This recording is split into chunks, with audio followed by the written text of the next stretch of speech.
Othering Podcast explores the world of marginalized communities with a focus on the disabled and LGBTQ+. In our discussions, we will provide a platform for our guests to advocate and share their stories. By delving deep into their difficulties and successes, we will explore the changes necessary to improve lives everywhere. Thank you for joining us, and welcome to the Othering Podcast with Mike and Dory. Step inside a world where animals walk, talk, and think just like us. This collection of 30 short stories, each starring unforgettable anthropomorphic characters, is written with one simple philosophy. Everyone is welcome at the zoo. Created for readers of all ages, these stories celebrate diversity, imagination, and the joy of seeing the world through different eyes. From clever foxes to thoughtful elephants, every tale offers humor, heart, and a fresh perspective on what it means to be human, told through the voices of the creatures we love. Whether you're looking for a quick read, a thoughtful escape, educational value, or even a modern set of bedtime stories, Welcome to the Zoo is your ticket to adventure. Welcome to the Zoo is available now on Amazon in hardcover, paperback, Kindle, and free with Kindle Unlimited. Welcome to the Zoo by Paul Smith. PEP Radio, part of the Pennsylvania Equality Project, advocates for the rights of LGBTQ+ people, the disabled, and marginalized communities. We play music from all 7 continents from 1928 through 2025 in English, Spanish, German, African tribal languages, Korean, and Japanese. We also offer news, history lessons, and are proud to include the Othering Podcast in our programming lineup. Tune in on the Live 365 app, Roku, and Alexa every Saturday and Sunday at 4 p.m. Hello. Hello. How are you? I am quite well. How are you? Pretty good. I'm doing well. All right, today we are talking to Joshua. Joshua is the founder of the You Matter Project. He founded it in 2019 after a life-changing multiple sclerosis flare. He lost everything, including the ability to work as a business owner, and while trying to figure out his next steps, literally and figuratively, that's when he started the You Matter Project. And he started it in hopes that even one person could be touched in a positive way to know that they are not alone. He also lives with epilepsy and is autistic. Welcome, Joshua. It's great to meet you. Yes, welcome. Hey, great to meet you guys as well. So, can you tell us a little bit about the You Matter Project? It looks like a great foundation that you have started here. Oh, yeah, absolutely. Basically, I mean, to give the Reader's Digest version of it, it's exactly what it says it is by name, is you matter, because we all do. And yes, so exactly. And so often, especially people going through chronic and mental health challenges, is they don't feel like they do. They don't feel like that they matter. They don't feel like they have a voice. So our ultimate goal is when someone doesn't have a voice, we can be their voice. We can walk them through disability application processes. We can connect them with our partners that do pro bono work, whether it be in healthcare coverage for behavioral or in some cases even physical health, to link them up with organizations who do not charge to be their advocate, to do their SSI or SSDI applications and appeals. We are very big on connecting people in our community. And that is so important. And not just in the social media way, but actually connecting people who build firm, lasting friendships and relationships. Mm-hmm. We're not a dating service by any means, but we're a friendship service, and that's part of our mantra and our motto: you are not alone. And we don't just tell people that, we show them that. Like, look, you're not alone. There's a world of other people out there that are just like you.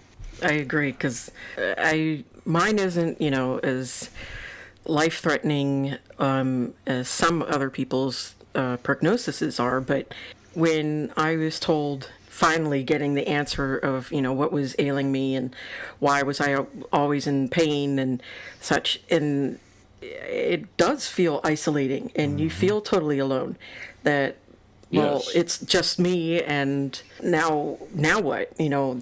Doctors don't always, hold your hand and say, this is the next steps. And so you're left to figure this all out by yourself. And it's scary. It's disheartening, and it's kind of depressing, feeling that you have to figure it out by yourself instead of anybody kind of helping you figure things out. And you nailed it. It's a very terrifying situation and very isolating situation. Healthcare providers essentially, after however long it takes, for me it took over a year to get a diagnosis, almost two. And by the time I got one, literally when the neurologist said, Joshua gave me the news, oh thank God. And he had the most bum-fuzzled look on his face going, what do you mean, thank God? I just told you, you realize there's no cure. I was like, yes, I realize there's no cure. But now we know. Yeah. Right. Now we can take steps. Now we can do things that are going to pair with all these questions and finally get some answers. That's the part I was thankful for. Yes. And it is, I agree. I was totally thankful because it's also isolating going through the process of trying to figure out, well, what's wrong with you, or is it just in my head? Am I imagining these things? Especially because sometimes people, whether they are doctors or friends or family, kind of treat you like, well, I don't see anything wrong. Well, it's that whole thing. It's such a disgusting thing to say to someone. You don't look sick. Yes. Yeah. It's Exactly. like, well, I saw something earlier this week on Instagram, and I have no idea. I wish I could give them credit. So whoever you are, if you're listening to this podcast, and I hope you are, because I want to share the hell out of it to my 14,000 followers. So it said, you don't look sick. And underneath that, it said, well, you may not realize this, but most of me is under my skin that you can't see. Yes. Right. Exactly. Like you That's a good can't one. see my nervous system. You can't see my brain. You can't see what's going on, in the ins and outs of all of that. You can't see it. No, you can't. I mean, it would be kind of cool if we could, but you can't. I mean, you can't. I don't know if that would be cool. I think it would. I think it would. I mean, Get a glimpse, It would maybe, sure but make- not all make- the time.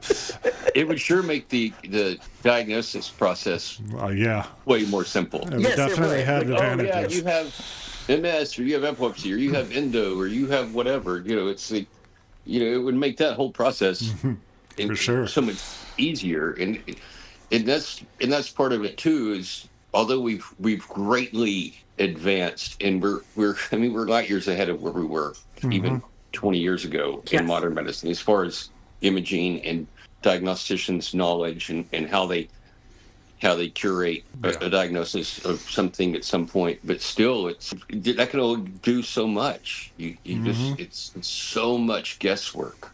yeah, it is. And some people end up misdiagnosed. I mean, like, I know that MS can seem like other diseases, and sometimes people are thought to have, what was it? I think some people are thought to have fibromyalgia instead of MS. Right. And I would think that it would be at this point that, well, let me rephrase it. Just but basically that at this point, with as far as we've gotten with diagnostic tools, that there's got to be some way that we could kind of differentiate better between fibromyalgia and MS and, You're various right. others. It's becoming less common, mainly because there are a couple of things that have helped neurologists, if they do it, is check for optic neuritis. Fibromyalgia typically doesn't involve that. That's a very MS situation, and there's the mobility issues or whatever. But people who don't have optic neuritis and don't necessarily have the mobility issues, they just have the pain, the tingling, the discomfort to the skin, and those symptoms there would be describing fibro. Yeah. So that's where the misdiagnosed or underdiagnosed situations really still take place, and of course we're hopeful that becomes a better and better process in order to diagnose. That would be nice because there's some, with fibromyalgia being a little bit more common nowadays, it also gets confused for CRPS and other things too. Yes. And I understand that because there's not necessarily much money in, certain diseases, because you can't necessarily give out a pill and voila, now you're cured. Or you're able to stop the pain or things like that with those pills. So I get why, to an extent, they don't research it, but I kind of Right. think that they should, because it should be beyond just money. But and I say this, and I've made posts about it. I've spoken about it. I do public speaking work. It's simple. We won't have cures till we lose cure, and we won't have cures until we lose greed. When the greed is gone, the cures will start showing up. The common cold was discovered in the middle of the 20th century, and when you walk into any pharmacy, it could be at your local drugstore, it could be at your grocery store, it could be anywhere. There's an entire aisle or aisles dedicated to cold symptoms. Everyone makes cold medicine. I mean, it's the makers of Tylenol, Advil, the off brands, everybody makes it. And a bottle of name brand, just like Tylenol cold and sinus 10 years ago, was for a 30 count was $7 or $8, and now it's 20.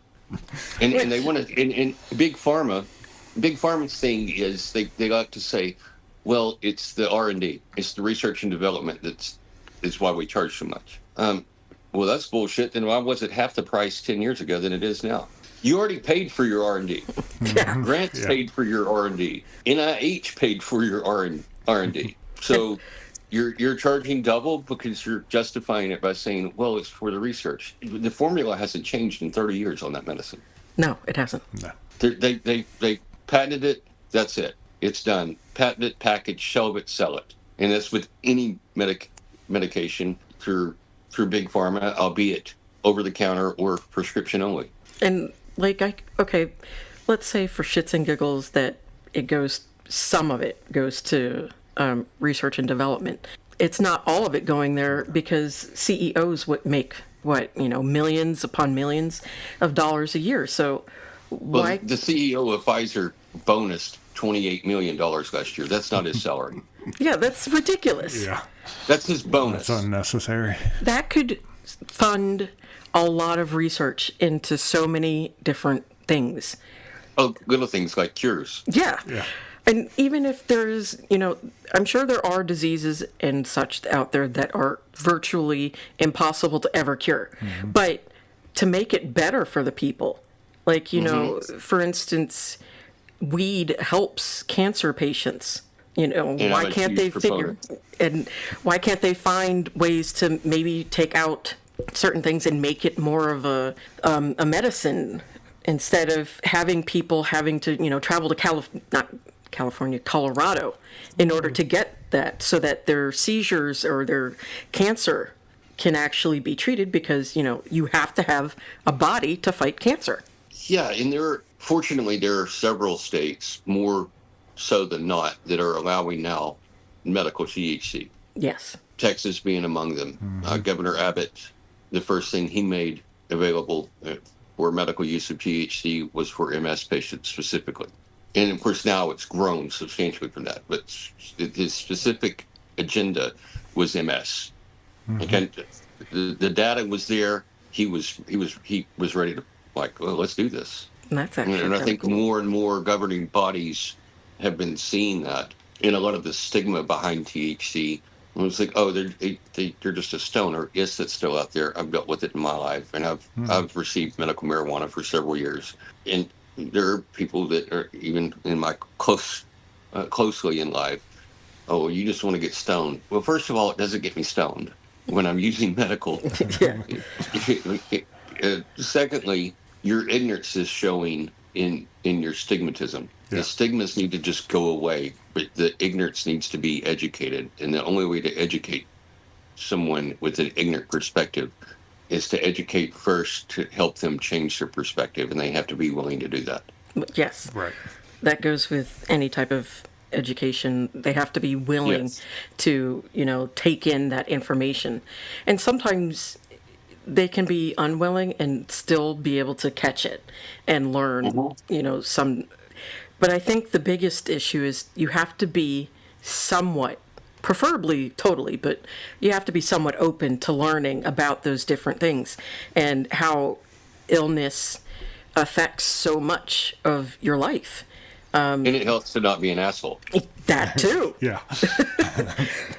That too. That's a huge one right there. I mean, get your ego out of the way for like 30 seconds and let me explain. Because that would be perfect and wonderful if we could actually, separate their egos. Because, I get it. You don't want to be wrong. You don't want to be seen as stupid or ignorant, or although some people love to be seen as that, but whatever. But it just doesn't make sense to me, though, when you watch people that you're supposedly, caring about, working with, living with, and you just don't care to learn about their illnesses or how to help them, or, if you have the means to donate, your salary, your freaking bonus of $28 million to help. I mean, why did you go into that profession anyway? Right. Because it's highly profitable. I mean, yeah, we all want to be able to live comfortably. And it's nice. I don't even know who it was, but recently I saw, and maybe y'all have seen it too, and can help me out with the branding, was a commercial advertising in medicine, and the tag of the commercial is, "We're here to help." I think that was, I know what you're talking about. And I remember I saw it scrolling through Instagram. I get so much pharmaceutical stuff on my feed. And I will tell you, and I probably get them because I take the time to watch them, because it's really good information to have. Like, this is their perspective. We're here to help. I wanted to throw my phone across the room. I do too. Help who? Not the patient. Yeah. I'm not here to help the patient. I mean, Yeah. Until just recently, I was on a for a few years. The most recent DMT for my MS was Zeposia. The out-of-pocket cost of Zeposia for 30 pills every month is over $12,000. Fuck. Fortunately, That doesn't make sense. I'm well insured, but and didn't have to do that. Thank God. That's not there to help. No. 30 pills, 30 little bitty pills about the size of an Advil. That doesn't make sense.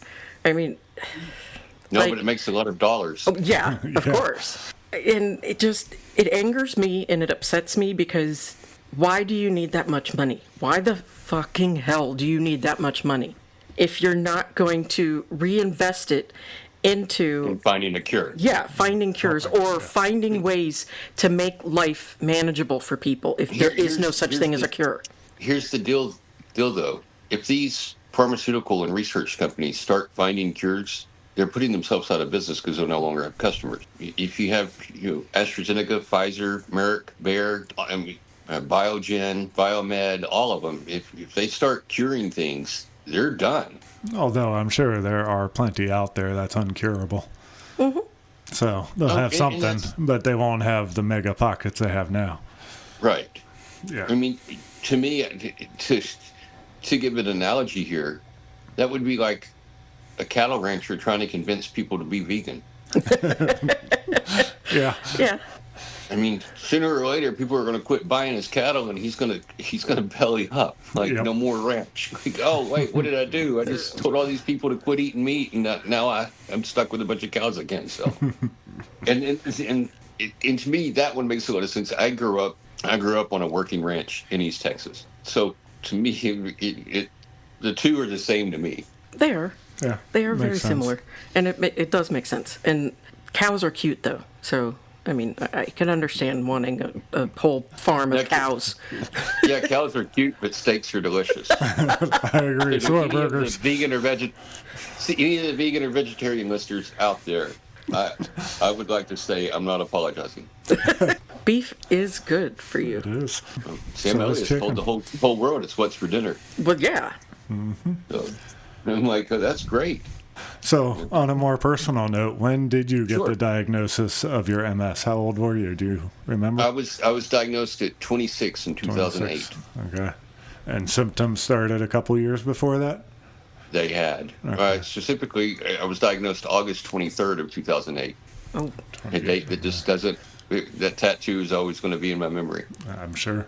Yeah, that's a huge thing to deal with, of getting that diagnosis of, multiple sclerosis. Yeah. And it's like the most that I recall of it before recent times was like, Annette Funicello had MS. And, Right. Montel Williams, Clay yeah. Walker, and Selma, who I think she's just golden. She is.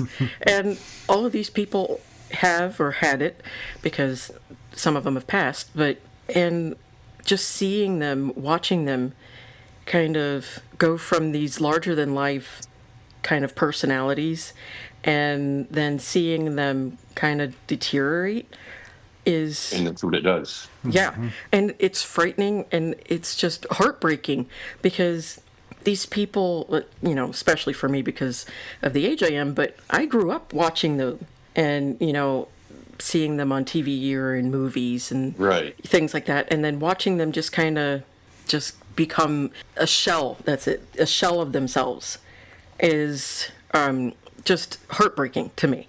And Yes. I want to say, though, that to anybody out there listening that, gets diagnosed, my heart goes out to you too.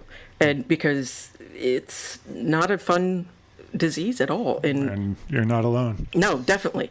Reach You're out. not alone. Please reach out, because I understand the depression of getting diagnosed with something that has no cure, and just totally changes your life. Like, I was playing soccer one moment with my kids, and the next minute I'm, down for the count, and it just steadily gets worse for me. And it's not the same disease. You're not alone either. Thank you. And it's not the same disease, and this won't necessarily kill me, I don't think. They don't know much because they won't, really study much about it. It's more of an orphan, and because it's a rare disease, so it doesn't make money or whatever reason it is. It doesn't have sex appeal. Yeah. And I hate to say it like that, but No, it doesn't. True.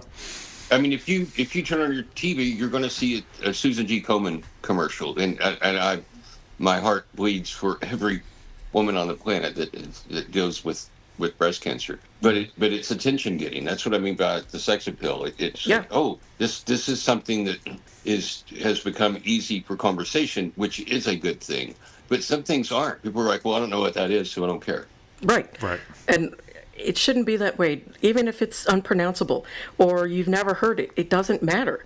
It should be funded. It should be researched. They all should be. Because you never know. Right now we're dealing with billions in research funding cuts. So that's Yeah. you know. I don't understand that at all either. Oh, I get angry over it. Yeah, Understandably. I'm very angry about that too. Like, there's just so many choice words that I will say this. I am a firm believer in democracy. I am. Yes. That's not democracy. That's dictatorship. Yeah, it is. And that's bullshit, because you can't have healthy people if you're cutting research. Science, you can get mad at science. And it's not just the research that's been cut. That money from NIH, I've partnered with NIH multiple times over the years. I don't know how much y'all have gone through my Instagram feed, but there are photos of me doing various things at NIH. Mm-hmm. I flatly told Dr. Fauci, who is a brilliant scientist and a brilliant doctor, I think he was wrongly misguided and had way too much put on his plate during the pandemic time. But he and I had a face-to-face confrontation over a post I made over a sidewalk. I don't know if y'all have seen that post. I didn't see yet. The guests that are staying on campus at NIH stay at various places, but one of their really awesome places is called the Saffron Lounge or the Saffron House. It was a home. It's a big lodge that they made into a hostel of sorts. And it's several rooms. I don't know how big it is. There might be 20 rooms in the place, but it's very well located. It's just a block or so from what is Building 10, which is their primary hospital facility, the big giant building that is sort of the face of anything you see from NIH. In my first day there, I've never been there. I've met with the people via communication like this, phone calls, emails, Zoom meetings. My first day there, in the morning, I get up and I'm walking to Building 10 from the Saffron Lounge. Now, this is a piece of sidewalk that I would say 70 or so percent of the people that walk on have some sort of disability. Because after all, it's the main research hospital at Right. the largest medical research facility on planet Earth. So I want to paint that picture. I'm walking through, and there's literally the sidewalk's all busted up. And there's a sign at the sidewalk right in front of Building 10, leading to the main entrance of Building 10, which I will say again, is the world's largest medical research hospital. And it says this sidewalk is not ADA compliant. No shit. Go through go. You'll have to go back. You can see it. It's a red and white sign. It's clearly there. Well, while I was there, because I'm me, and sometimes not giving a fuck is my standard in those situations. Well, and the I don't give a part of me took over while I'm there in the main building. I'm on my phone posting the picture of that sidewalk, and I tagged NIH, I tagged Tony Fauci, I tagged everyone I knew their handle for on Instagram. It didn't take long for that to become an issue. Take your post down. Take your post down. Fix your freaking sidewalk. Yeah. You fix your sidewalk. Well, then there's another post from the next time I was there where they're literally repairing the sidewalk and building a park there. Good. Good. And I'm glad. Okay, I've done my job. I'm glad you Yes. didn't give a fuck and you posted it. Yes, thank you. Yes, Thank and you. a lot of people called, emailed when they saw that. I mean, thousands of people were just inundating them with, "What the hell? What the hell? What the hell?" They fixed their sidewalk. It is now ADA compliant. Good. Good. And it should be. And it's just, like I was saying, though, it just doesn't make any sense to cut all of funding and, research into childhood cancers, into infectious diseases, and then... Behavioral health. Yeah, and behavioral health. That was the first thing they sliced, was mental health. That was the first thing they cut off. And we all need that.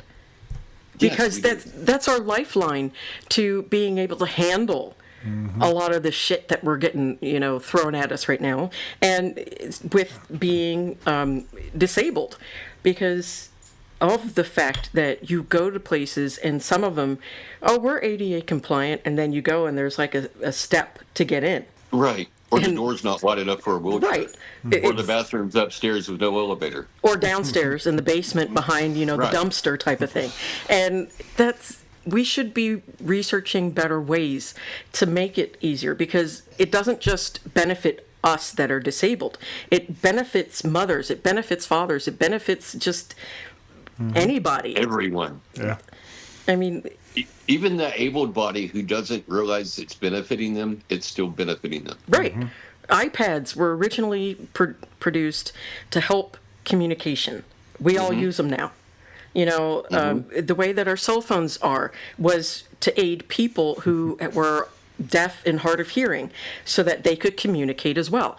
Now everybody's got them. The cutouts, like you mentioned, on the sidewalk, strollers, wheelchairs, bikes use them. Walkers. Yeah.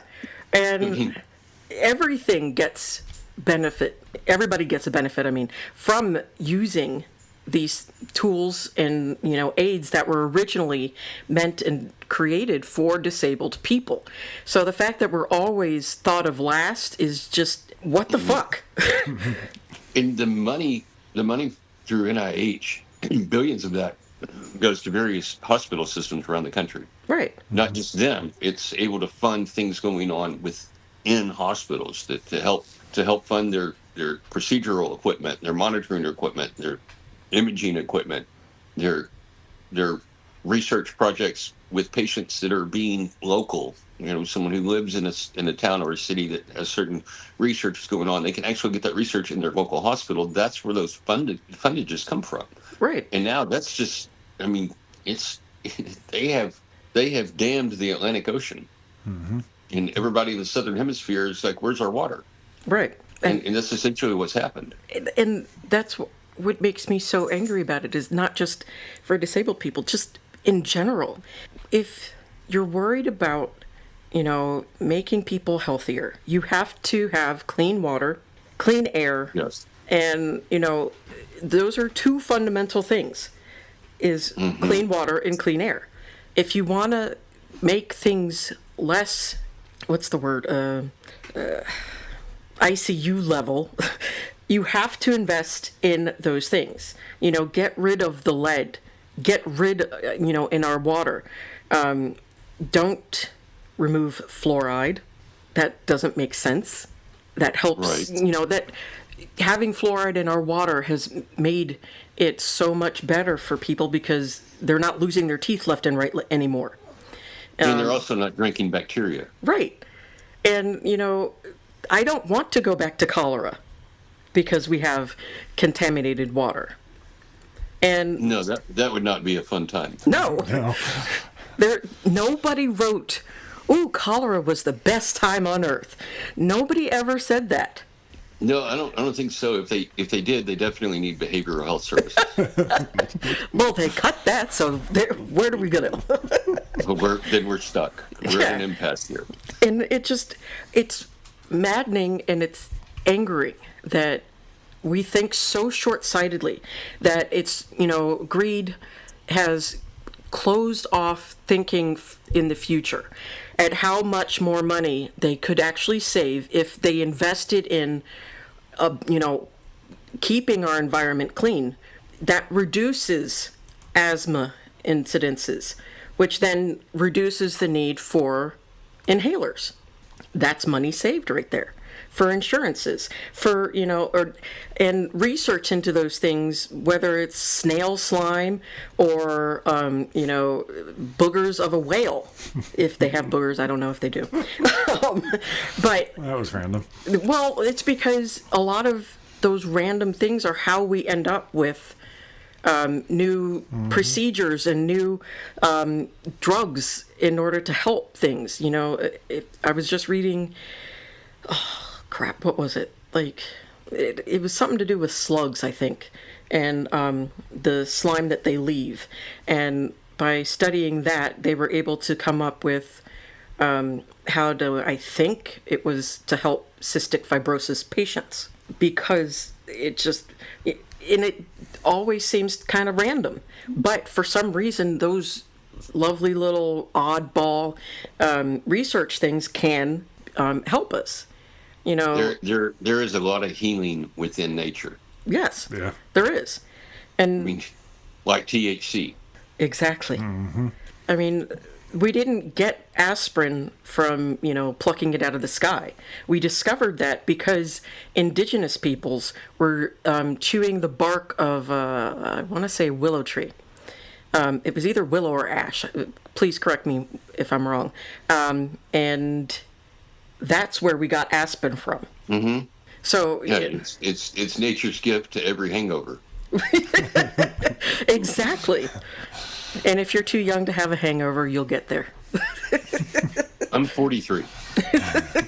And we need those discoveries, though, because, part of the reason why we have lived this long and been able to extend our lifespan from, 20 being middle-aged to then 40 being middle-aged to now, 50s, 60s being closer to middle age is We're literally in the 40 is the new 20 at this point in time. Yeah. and it's because of these discoveries, these scientific discoveries of, slime and tree barks and all of these things contributing, along with, washing our hands and sewage treatment, allowing us to live longer. You don't cut that shit because you live longer, unless, you die from a bicycle accident by getting hit by a bus. I know, strangely specific, but some people have died that way. That was strangely specific. I was thinking the very same thing. So I'm glad you owned that one. Or, you're jumping out of a building onto the platform from, firemen, and you bounce back into the building. Unless those things happen. Okay, first of all, I want to say I'm never riding a bicycle or going in a multi-story building ever again in my life. For the sake of longevity. Do you have anything else on that list? Those things probably don't usually happen, but unless those happen at an early age, you will more than likely at some point become disabled. You will live long enough to become disabled. Yes, everybody becomes disabled at some point in their life. And you live beyond, and who knows what the age is. Some people are born disabled. Yes, and a lot of good children are. A lot of people are. A lot of humanity doesn't really understand that, and they're like, well. And I dealt with this a lot when I was in my 20s. For several years, I walked on a cane. I was in and out of wheelchairs for the most part. I never left home without a cane. I could do a lot of things with that, but my balance was atrocious. And people say, "Oh, you're too young to be on that. That must be a vanity cane." I'm like, "Well, you're going to need some vanity ice in a minute." And they asked me why. I said, "Because I'm about to hit you in the head with it." Yes, exactly. I mean, there's somebody that I follow, and he always talks about cane pain, and I can't think of his name offhand, but because he's making fun of the fact that so many people will say the stupidest things and to disabled people. Don't say you don't look sick. There is no look. No, there's no sick. Does not have any sort of specific curb appeal. It looks different, no matter whatever it is. Right. Yeah. I mean, I've seen people who are battling with cancer who look perfectly healthy, but they've been on chemo for years. Yep. It's like, well, you don't look sick. You seem just fine to me. Well, I'm glad you're not my doctor. Right, exactly. And, don't say, well, you're too young for this. Based on who? Why? Well, if people were too young to get sick, there wouldn't be beautiful organizations in this world like St. Jude's. Right. There would be no need for St. Jude because children couldn't get sick. They're 100% pediatrics. They don't. Right. They're no adult patients whatsoever. Mm-hmm. Are those suffering children too young? Yes, they are. Yes, they're too young. But I'm saying, are they invalid because of their youth? No, of course not. No, they're still valid, and it's a very stark example, but no, it's a perfect example, I think, because they're beautiful children that deserve to live as long of a life as possible, and to sit there and say, "Oh, you're too young," is, in my mind, kind of a slap in the face to those children at St. Jude. Yep. Or the children what is the other one? Shriners. Yes, thank you. Both are incredible organizations. Very incredible. Are you going to tell those children, oh, you're too young to have a limb loss, to be in a wheelchair, right, to have cancers? No. You're going to support them. And that's what you're supposed to do. Just because somebody's in their 20s doesn't mean that they're too young. And I was in my early 20s, I was very athletic. I was in great shape. I ran, I worked out, I hiked, I camped, I canoed, kayaked. I would do if it was 105 degrees in East Texas, bring it on. And, now it's like, oh, no, can't do that anymore. Exactly. I mean, I used to be... shock, I know, but I used to be in excellent shape. Oh my God, I was never a shake. I was in excellent shape. Does your milkshake bring those? And I rode horses. I miss it terribly. Same. I miss it so much. But I rode horses. I would take care of them. I was at the barn, from dawn till dusk, with my parents and such, and it was so much fun, and running around the barn and riding horses. And I also did, after school activities as well. I was in great shape running around, and I still became disabled. From running around. Right. Yeah, from running around. Ironic. But it's just, I think a lot of people think, well, it can't happen to me because I take my protein shake and I take all my pills and, all those supplements that are not necessarily good for you. You don't know what's in them because they're not regulated necessarily. They're not FDA approved. Right. None of those are. No. And so you have no clue what could be extra in there. You just have to take their word for it that that's what it is. And this is good for you, so take it. yeah. And it's not that'll be $50. And I'm not saying don't take supplements. If your doctor prescribes them, take them, whatever. Right. But just because you do those things doesn't mean that suddenly you're not going to become disabled. And I've said it before too, where there have been instances in time where governments have said you're disabled because it was convenient for them to quell dissent amongst people, or like I believe during the Vietnam War, our government said that certain people were disabled and mentally ill, and they locked them away even though those people were not. So you can become one of us, either physically or mentally, or or otherwise. Do you know what the whole idea? Senator Bob Dole is who. That was the ADA was his. That was his life's work. It was because of that very thing you just said. It was the Vietnam era had become it criminalized disabilities. Like, we're just going to put you in a facility somewhere, lock you up and throw away the key.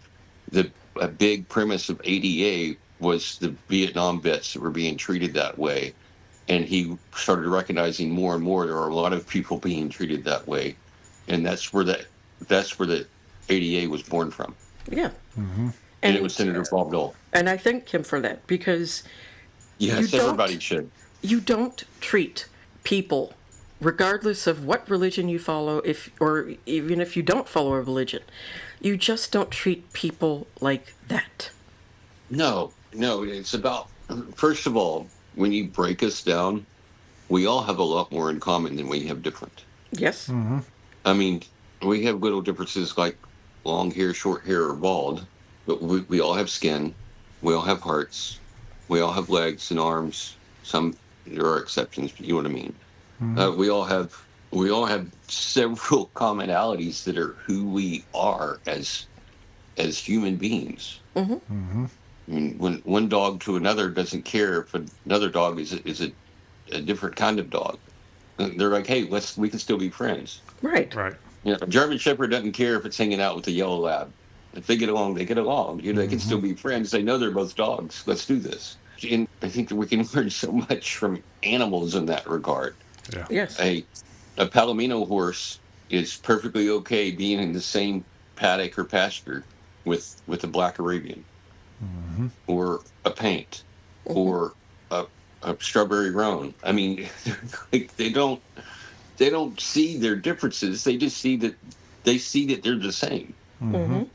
And there's so much of that lost somewhere along the way of being human that it's just disappeared. Yeah, it is. And to add with what you were saying, like, there were cats at the barn that I went to, and the horses didn't, trample them or act like, ew, gross, or anything. The cats sometimes would ride on the horses' backs. Yes. And, relax I've there. gone on a lot of trail rides with the dog in the saddle with me. Yeah. A lot of them. I've had dogs, sniffing and cleaning horses, and horses trying to snuggle with dogs and cats. Yep. And if they can figure it out, why can't we? Because animals aren't greedy. Yep. Animals live to survive. Humans survive to live. That's what greed is. It is.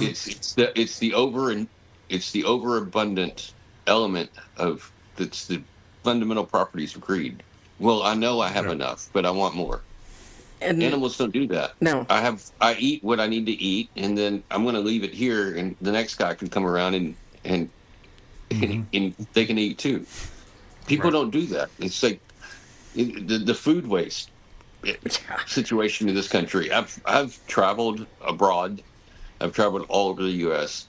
You don't go to a pub in England and have fish and chips and see someone throwing away half a basket of fish and chips.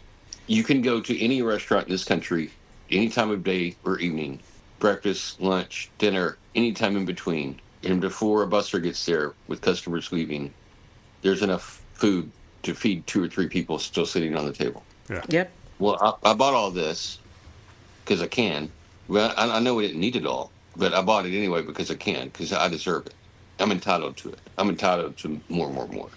And then all the food that goes in the dumpster after they close because they didn't sell it. Yes. So And they won't. You've got millions of starving people right here in the U.S. Right. And, Yeah, and I don't understand that either. I mean, we ask so much of people living here. You've got to hustle, and from birth, hustle, make me money, and it doesn't get us anywhere. but it gets other people a lot of. Well, yeah, certain people get pretty far, but we need to figure out how we can get further ahead without needing that new iPhone or the newest, iWatch or iPad, and all of those. We don't need them. I can understand if something breaks and you can't fix it, get something new. I recently had to do that, so you're really hitting close to home here. And I understand but we need to get back to being able to fix our stuff. We don't need all of that shit that they keep trying to throw at us. We've never really needed it. We have. Who the hell needs a $500 pair of Jordans? Right. I've never understood that. And who decided they cost $500? I remember getting a pair of Jordans in junior high, and they were like $40, and my mom freaking out over spending $40 on a pair of shoes. Yeah, my mom did too. And I didn't understand why I needed to spend $200 or more for a Gucci bag.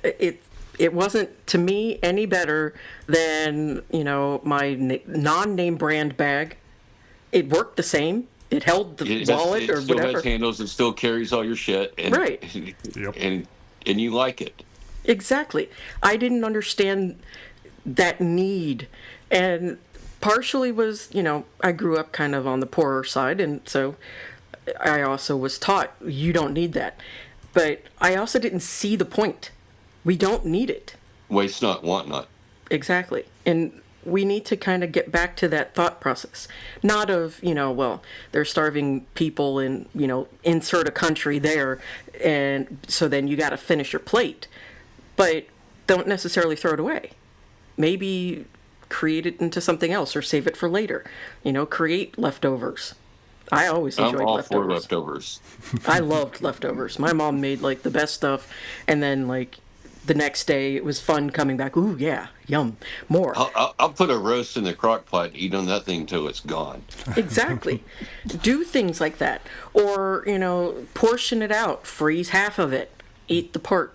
Yep. Things like that. There's ways to do it so that we're not sitting here wasting tons that gets incinerated because they refuse to give it to the people that need it. I'm all for less waste, but I hate leftovers. Well, that's because you haven't had the right ones. You haven't had meatloaf on the next day? I love meatloaf the next day. I don't know. I might have. I don't remember. Bro, you're missing out. Yes, he is. Thank you for saying that. I've been telling him sandwich, for years. The day after the meatloaf's been made. That's awesome. I like ham the day after, put it on a sandwich and stuff. I like something like that. But for the most part, I'm pretty picky about leftovers. I don't like them very often. That's because you're nuts. Let me ask you something I want to know. Wait, it's off topic. Where are you guys from? I don't even know. Okay, so I'm from, a lot of states, but mostly from New Jersey. And I grew up in Cincinnati. I'll do my best not to hold that against you. Thank you. I wasn't born in Jersey. I just lived there, so...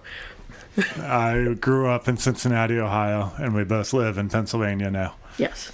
Oh, that's awesome. I actually love Pennsylvania. I have friends in the Mars Cranberry area outside of Pittsburgh. Yeah, I know of. We're on the other side. Yeah, we're on the other side. We're by Philadelphia. Mm-hmm. Oh, okay, cool. And I was born in Chicago. I lived in Texas, Dallas area. And then not far from me. I'm in East Texas. Okay. In Northeast Texas. and then we moved to Maryland, and then Virginia, and then New Jersey, and then I moved to Ohio, and now to Pennsylvania. That's awesome. It is. I've lived in several states as well. In fact, I've only been back in Texas just over a year, and I say just over a year by just a couple of weeks, and was in the greater Chicago area for 2 years. Quite the change from East Texas to... It's kind of like visiting totally different countries going across. I was there a year before I realized I wasn't in a different country. And it's because, like, the attitudes just are so different. And I've heard other people, foreigners come here and say, living in different regions and such, saying that it is like a multitude of countries in one country. Well, yeah, you can fit 3 Europes in one America. Yeah. So, I mean, that's so to them it definitely is. Yeah. Because Germany is different than France, but they're neighbors. Exactly. Right. And we do kind of have, like, the Midwest, depending upon where you are, there's, like, in Cincinnati, there's a strong Germanic feel to it. Yes, there is. And then in Texas, where I was, it just felt, I can't honestly think of another country or anything that's like Texas. I think it's just special on its own. Can you say that a little louder for those in the back, please? It is. It's truly just, it's just different.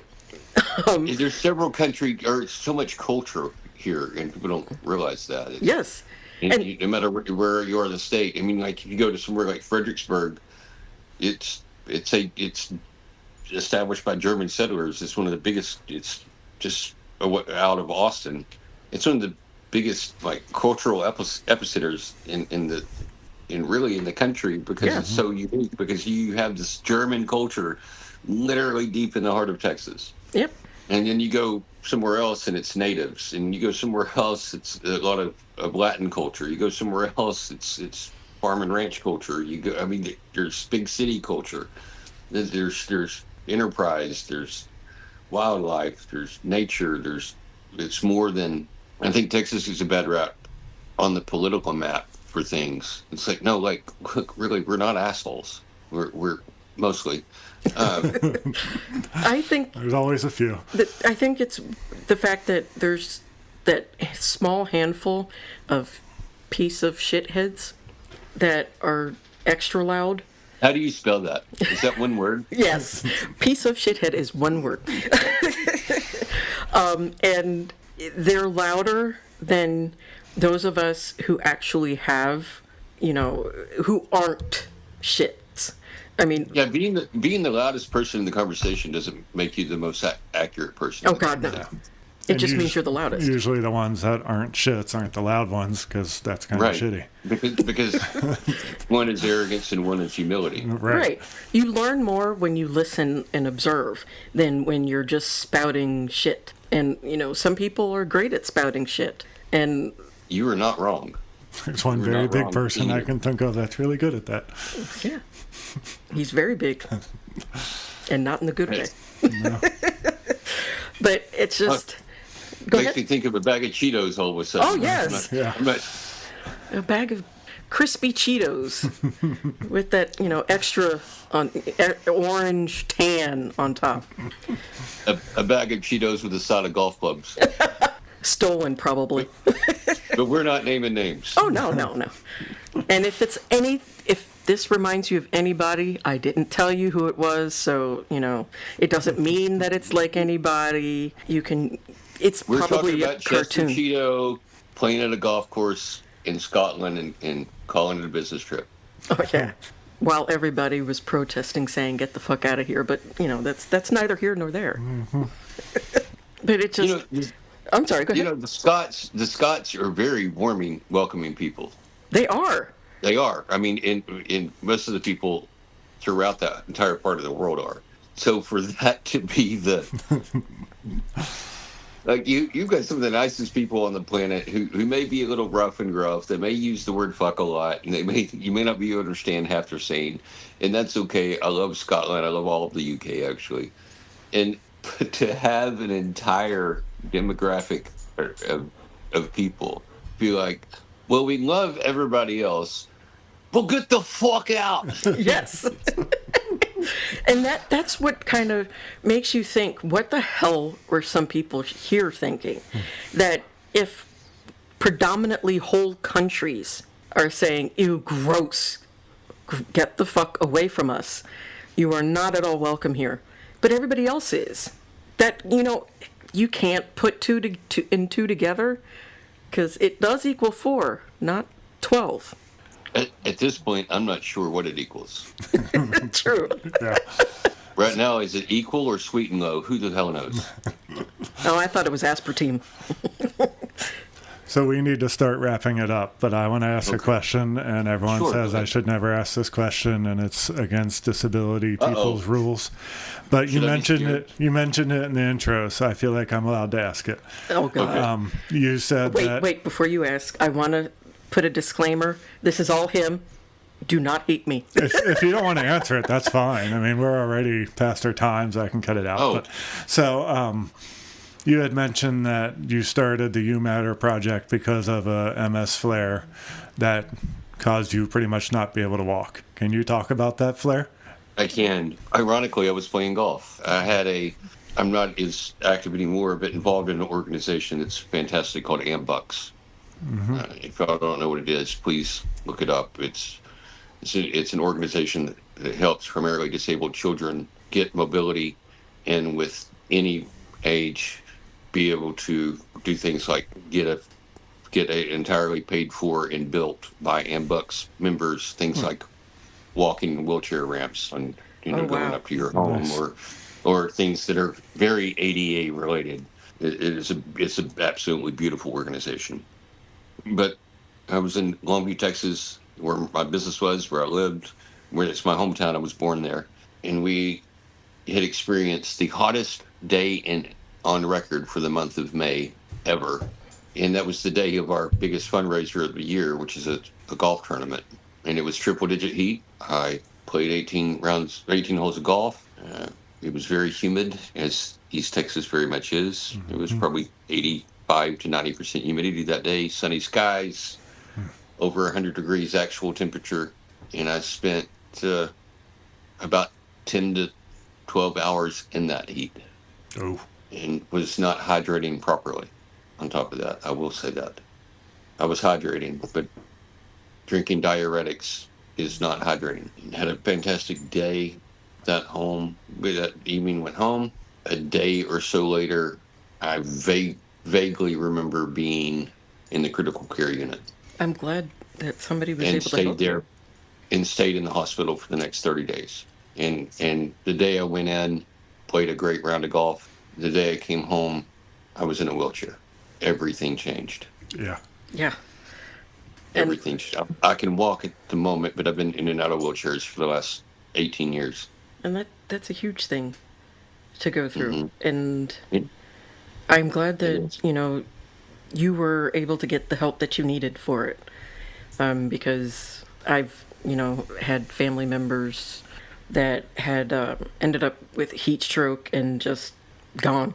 And Yeah.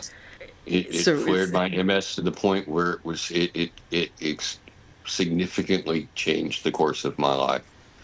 Not that MS hadn't already done that, but this did it huge. I eventually had to shutter my business. I had to, my home, everything, just everything that I knew that and the best of my ass for was just pulled out from under me. And I will say, get insurance.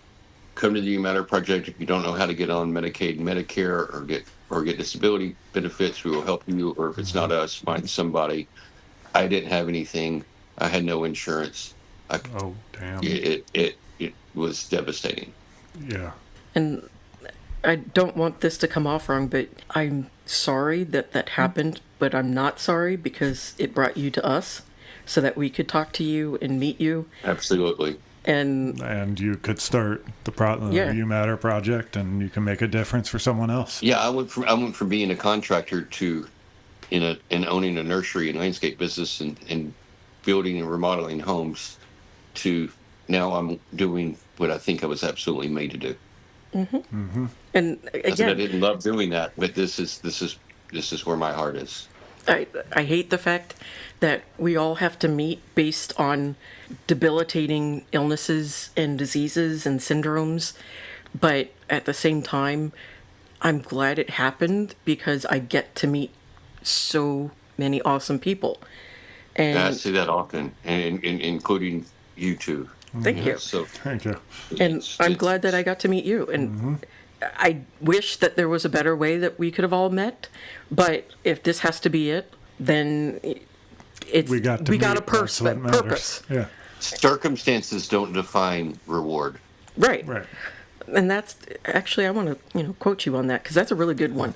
Circumstances do not define reward, because there are so many things that are rewarding that circumstances may be a really just miserable situation, but the reward is such a great thing. It will cast a shadow over the circumstance. Yeah. Yeah. And because getting to meet all of you has honestly been the biggest highlight of my life, second to marrying Mike and having my kids, of course. But are you sure that's in the right order? No, I'm kidding, Mike. I'm kidding. No. Well, Mike might be down a little bit. I was going to say. This episode's never going to air.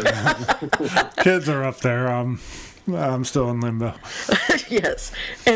But getting to meet so many incredible people that, bring my knowledge back to that there are good people. Because sometimes you get so hung up in looking at the news growing up and you hear this is bad here, and this is bad there. And you don't always see the helpers or the good people because that doesn't sell. Good news never sells. We need more Mr. Rogers in the world that recognize the helpers. Yeah. Exactly. And like you said in the beginning, you're not alone. Yeah. And we all need to know that, and meeting all these people and getting to talk about it, that's exactly what we all want. And what I definitely needed was getting to talk to you. Thank you both for doing what you do and doing this podcast and the work y'all put in. Thank you. It's beautiful. And y'all are very beautiful people, beautiful souls. Thank you. So anytime you want me back. Yes, definitely. Yes. We would love to talk to you some more. We've barely even touched on a lot of stuff. I mean, there's so much more that we could discuss. Yes. And it never ends. It's important that we all, understand that we're human, and that although disability hurts and is isolating and can be depressing, there is joy in it. And if you can find the joy, please do, because we need you. You're not unworthy of love. You're not unworthy of all of the things that come your way. You are 100% worthy of it. And you're absolutely right. Yep. No matter who you choose to love. Right.